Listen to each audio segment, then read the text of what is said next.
Oi, what's up, Neos? I need to do more game reviews for this channel. People like game reviews because they're shorter. I'm more of a long form guy, and I see a lot of long form creators out there do very well on their channels. But then I have students that I teach tennis to that never watch my stuff, apparently, because they don't have the attention span to do my long form content. So I have to be better and use this channel for more smaller projects as well. I don't think you guys would hate me for that. Would you?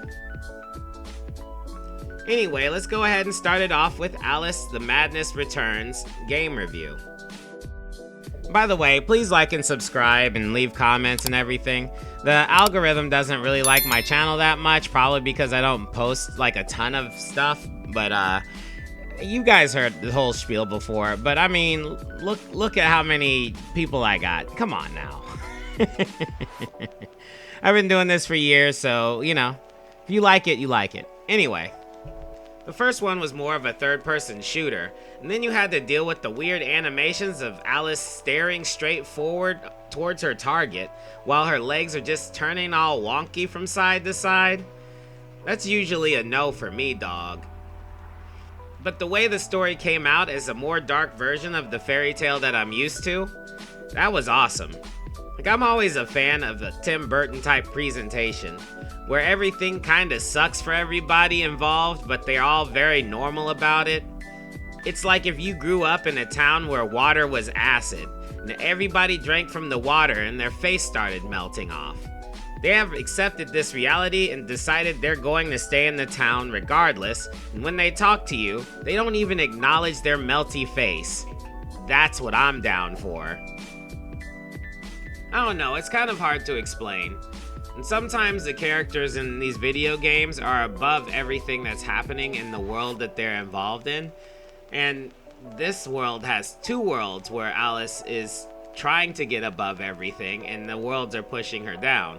Then she's trying to use her skills and strength to overcome these things, and she's having to have conversations with regular people who have real problems, regular people in Wonderland anyway. And I think it's a nice comparison, you know. If the situation is dark and grim, then everything reflects that.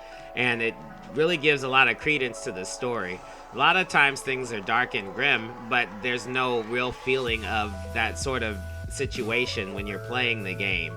And I like that this game really kind of puts that forward and then shows the creativity as well. I'm talking too much. Let's keep going. So in this iteration, Alice Liddell is modeled after the real life Alice Liddell that the books were based off of. I am used to that Disney version where the girl has blonde hair, and I'm sure that Disney made sure they copyrighted that blonde hair just like they copyrighted the shade of green that Wicked Witch is in The Wizard of Oz. So in this story, Alice has made her way out of the insane asylum and gone back to her hometown in order to solve the mystery of who set her house on fire and killed her parents and sister. However, there are a bunch of people, the nurse that followed her from Rutledge Insane Asylum, the man who ran the insane asylum who is now suggesting things to the government on Alice's welfare. There's a psychiatrist that keeps trying to get Alice to forget that the fire incident even happened. There's Alice's nanny that turned into a prostitute after all that stuff happened. And of course, there are regular people in Wonderland. All of these people are asking a lot of Alice in a negative way. So Alice needs to persevere over all of that. The story gets pretty interesting because Alice has a blackout feature now. So anytime she feels like she's being overloaded mentally in the real world and she can't take it anymore, she either falls asleep right where she stands or wanders around the regular city like she's in Wonderland. I think it's the latter, but it's not very clear. So let me give you the example. She goes to Mr. Rutledge, the guy who was running the insane asylum. She goes to his house to get her old bunny rabbit back. He keeps telling her different stories about how her house burned to the ground. She doesn't believe any of it. She flips out, falls asleep, and then wakes up inside the same building, but the building, it doesn't have any of the normal stuff in it. she wanders out to the back and then keeps walking down the street. And all of a sudden, the street just kind of turns into crazy flaming wonderland that's being destroyed by trains. Now, in my mind, she kind of just blacked out and then started walking around the city after she got out of this dude's house. He just stopped ceasing to be, even though she was chilling in reality. Like, he was probably still talking and going, Alice, where are you going? And stuff like that. But she was like, no more. And then she just tripped into Wonderland and then walked right out the building, out the back door, as a matter of fact. And then he was like, oh, well, whatever. And then he went back to work. And now that's like a thing. You know what I mean? Otherwise, she could have just fell asleep and then he called somebody to come and get her. You know, he just went, Alice, Alice. Ah, bother. And then he just called somebody. You know, it's not very clear. When Alice goes into Wonderland, her primary objective is to find all the memories that will help her piece together the mystery of her house being caught on fire. When her house caught on fire, she was 7. She spent 10 years in that insane asylum trying to get her brain back together. So it's understandable that she's having a problem remembering all of that stuff. So the memories are littered all over her brain, and there are big doors that will help her uncork really deep memories that explain a lot. And Alice comes to the party armed with way more things than most protagonists do. Because she's in Wonderland and she controls everything, I'm surprised she doesn't go flying around like Neo from The Matrix or whatever updated reference you guys would like. Probably Trinity from The Matrix, right? They made that third one, they neutered Neo's powers, and he's just like, I support you, Trinity, I'm just gonna do this force push thing while you kick everybody's butt for me, you know. We're a couple now, we're married. Alice can triple jump, and if you hold the button, she floats. She has a cool butterfly dodge roll, and she can shrink herself. So when she shrinks herself, she gets a second sight in which she can see chalk markings that serve as platforms, and also tell her where to go if she gets confused or she wants to find secrets or something. She gets a lot of weapons too, and you can use them all without having to switch them all out, which was a big problem in the first one. In the first one, all of your weapons were connected to the same ammo supply, and it was very difficult to enjoy yourself when you would run your ammo down with a weapon that takes more magic. So then you would switch to another weapon that takes less magic, but it's too late because all your ammo is gone. That kind of sucks. But this time you had unlimited ammo. Because it's more of an action-adventure title than a third-person shooter, you can utilize all of them at the same time, and it's very fun. You have the tried-and-true Vorpal blade that slices things up pretty quickly. You have a pepper grinder that will shoot out pepper like a machine gun. You have a teapot that shoots bombs of tea at people. You have a riding horse that you can use as a hammer. And it's cool because it whinnies when you are about to do that sledgehammer blow. And you have a little timed rabbit bomb that you can use to blow people up. And this rabbit is really important because when you set it up, it helps you solve puzzles, and it also attracts bad guys to it because they think that the rabbit is you for some reason. So as long as there's a rabbit out there, you're pretty much invincible because nobody attacks you. That works really well on hordes of enemies and big bad guys that attack you while there's other little guys hanging around harassing you. It will turn your playthrough into child's play, no matter what level it is.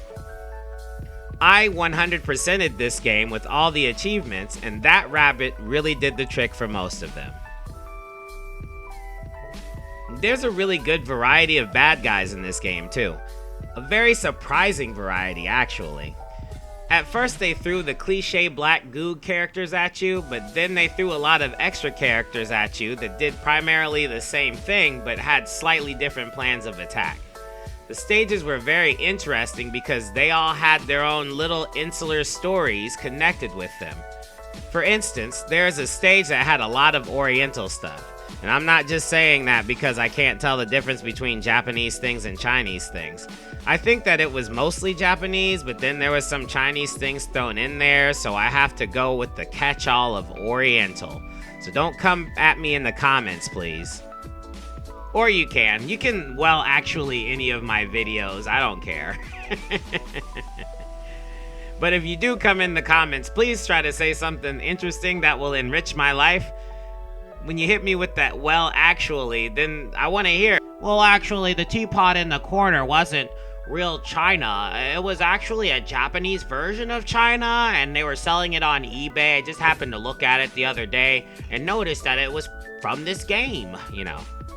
Anyway, in this stage, there were a bunch of crickets that were folded up pieces of origami that were being taken over and turned into slaves by actual Yellow Jacket wasps with masks and swords and stuff. Then Alice basically had to run through all these stages while taking out the leaders of the Japanese Yellow Jackets, the daimyo guys. I mean, it was a filler stage for sure, but the way they did the stage, it wasn't that big of a deal. Because of this, the game was a lot longer than you'd expect it to be. You could have finished American McGee's Alice, the first game, in about a day, but this one almost overstays its welcome. But it does a really good job with dopamine hits. It gives you varieties of enemies, it gives you a lot of stages that look very different, and Alice can wear a lot of different dresses. I mean, she gets a new dress every stage, but she can switch out of those dresses, and some of the dresses that she gets have attributes to them, making them slightly more important. My youngest daughter didn't like any of the dresses, though. The one with the meat all over Alice was the most disgusting one I've seen, and that one I never used. I mean, seriously, this game is kind of a masterclass on finding everything that's cool about a game and then like jamming it into this game. You know what I mean? The only thing I didn't like was that it was taking too long, and that's because I'm a grown-ass man with responsibilities, so. With the combat and the way the weapons feel and how much power this 27-year-old skinny lady wields, it's just fun to play. Also, the story is super mature, which would block it off from a lot of children playing the game, but I personally enjoyed the darkness of it all, and having my emotions tugged on a little bit towards the end. It really made this game worth playing. And I'm sure a lot of people out there watching this video totally agree with me. There is also an art book that's attached to this game, and I think it's really awesome, and it's very expensive for a coffee table book, so you could probably look up a bunch of these pictures online for free. I have it in an ebook, and I like to swipe through it every now and then. Is that what you say when you're reading an ebook?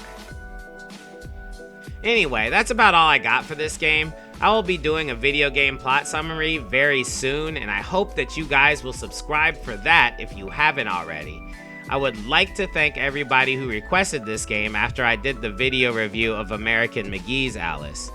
So until then, you guys save me like Neo saved Agent Smith. Peace.